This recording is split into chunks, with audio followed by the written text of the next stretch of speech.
તો મેં એક વિડીયો મૂકેલો ગળિયા અથાણાનો, ચાસણીવાળું અથાણું, અને તડકે ચાસણી લેવાની.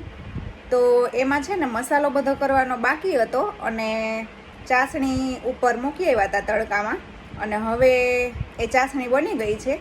તો હવે જોઈએ આગળની પ્રોસેસ.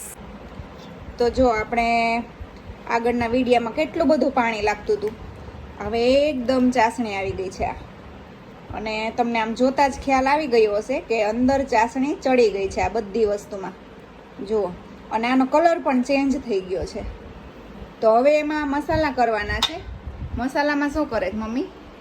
રાઈના કુરિયા.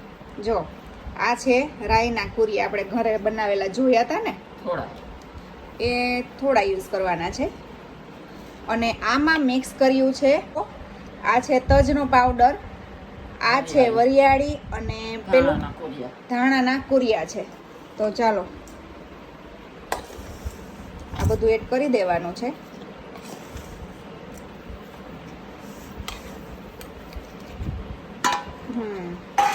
અને પછી એડ કરવાનું છે મરચું પાવડર.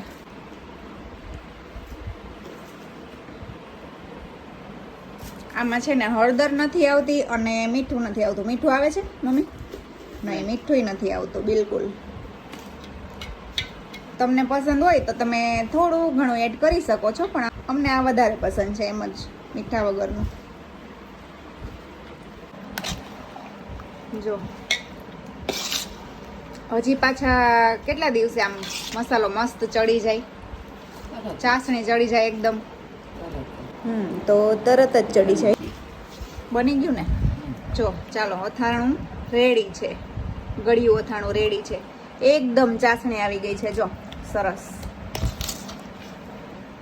અને ખારેક અને ગાજરની ચીર એટલી મસ્ત લાગે, મરચા, તીખું ખાવાની મજા આવે.